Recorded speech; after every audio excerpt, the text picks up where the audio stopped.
Hello and welcome to Early Childhood Ireland's podcast. I'm Maura Corbett and I work with Early Childhood Ireland. To mark National Pyjama Day this year, we're having some special edition podcasts, and you've probably heard some of them already. We're talking both to beneficiaries of the funds that National Pyjama Day will raise, and we've been chatting as well with some members of Early Childhood Ireland about the fun and the magic that Pyjama Day brings to their settings and how the children enjoy it. So today, I'm delighted to be joined by Carmel Doyle, who's the CEO of the Jack and Jill Children's Foundation. The Jack and Jill Children's Foundation is an Irish children's charity that funds and provides specialist home care nursing and end-of-life care for children from birth to 6 years of age who have highly complex medical conditions. With hospitals under increased pressure, it's more important than ever for Jack and Jill to keep the 402 children it supports warm, cosy, and well cared for at home with their family in their local community. So, Carmel, you're really welcome. I'm looking forward to hearing about the work of Jack and Jill. I'm sure it's heartbreaking at times, and equally so good to have the children at home with their families. So can you describe a little bit more about the work of Jack and Jill and who and where the families are that you support? Sure, and thank you for your lovely introduction, Maura. Yes, with Jack and Jill, it's all about keeping children home, especially at Christmas time. Home for Christmas is the theme that we have at the moment. And as you said in your introduction, with hospital numbers on the increase, with more respiratory problems, the 402 children we support around the country, they're very susceptible to germs and to infections. Their parents actually become experts in infection control, and they really want to keep them at home where they're warm and safe and cozy, as you say. So it's all about supporting local with Jack and Jill as well. So we have 402 children at the moment, but to give your members an idea there, we have 49 children in Cork today, 24 in Galway, 25 in Kildare, 97 in Dublin, where we have our biggest base. So we've got a big spread across the country, and it is difficult. It's difficult when you look at what our parents are facing.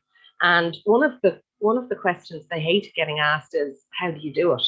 Because as parents ourselves, aunties, uncles, we know we've walked to the end of the earth for our children. But these are just ordinary parents we're dealing with, Maura, every day, facing extraordinary care needs. So typically it's a bit like having intensive care at home. They might have 20 pieces of equipment at home. They can't just ask a neighbour or a friend to mind their child while they go out and bring the other child to preschool or go to a play date or go Christmas shopping or whatever it might be. They need specialist care, and that's where our nurses come in. So as you said, Jack and Jill is a very practical help. We're not there for a day or a week or a month. We're there for those critical early years from birth to 6 years of age. And our children would have highly complex medical conditions. Typically, they may not walk or talk. They may be tube fed, very high medication. But I have to say, and this is important, and parents love me highlighting this, underneath all of this disability, these are children who have a right to be at home, to be playing, to be amongst their siblings, to be in their community. And, even though their condition is called life limited, they break those limits every day. Every day is a training day and a learning day.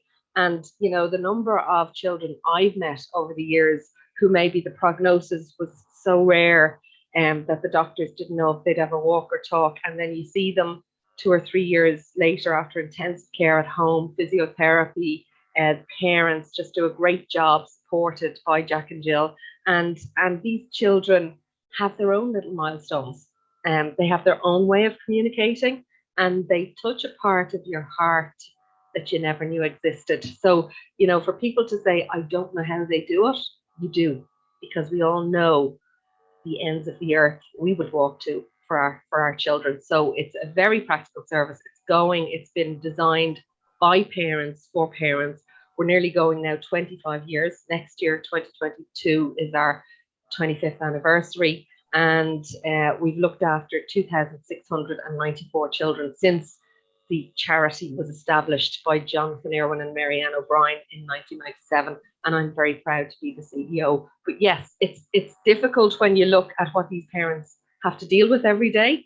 But we're there to provide that practical support and to give them the gift of time to do the normal things that everybody else is doing at this time of the year.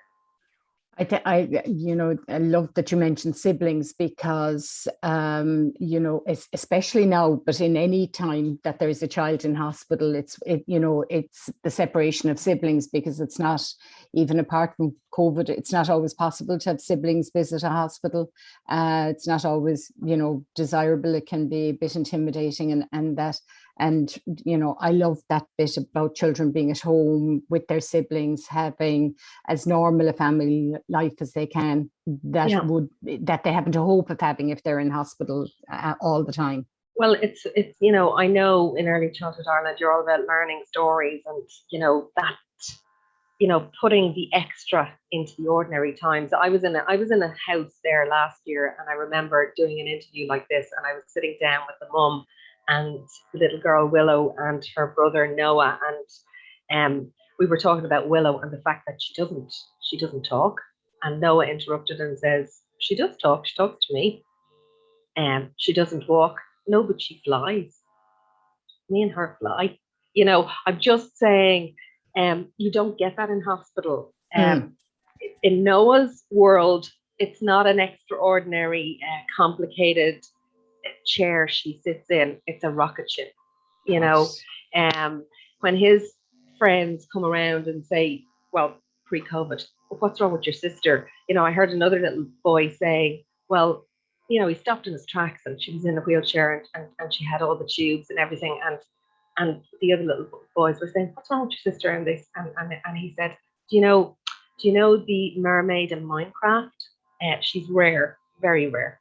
And they just went off on their way, So I think sometimes, these are children underneath all this disability. These are siblings, but you're right to put your finger on the siblings, because, Jack and Jill nurses go in to give families a break, to spend a little bit of extra time with the other siblings, because with all of this going on at home, with all of this equipment and all this getting up during the night and the regime for just food, etc., and feeds, the siblings can get left behind and need that extra time. So we release that time so parents can maybe take the siblings to do the little things. I spoke to a little girl there recently and I said, what do you like to do when your Jack and Jill nurse comes in? She said, well, my favourite is to go out with my dad and we go to pictures and we go to Eddie Rockets. And that was her big thing. And she loved that little bit of time. And these siblings do grow up more quickly and they understand more than you think.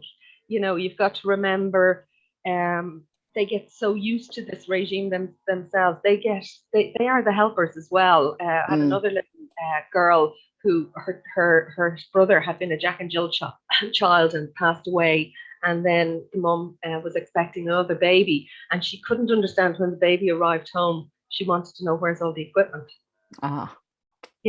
So it becomes part of the normal life. Siblings are hugely important, but they grow up very quickly and they become little carers. And that's why in the whole preschool environment, within your membership base, there are lots of children there who are connected to children or cousins that are supported by Jack and Jill, and they do a wonderful job. They're all part of our community as well. Absolutely. Carmel, thanks so much for that overview.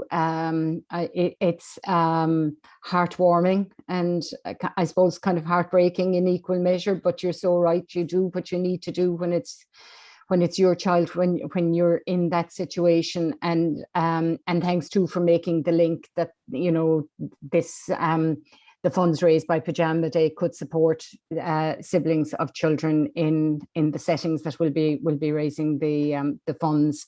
So I'm sure your overview and thoughts will really help settings as they encourage parents and families and others to support the fun and magic of Pyjama Day. So thank you all very much for listening. Keep an eye on our social media channels for updates on Pyjama Day 2021. And thanks for listening. We're all looking forward to a great Pyjama Day. Thank you very much, Maura.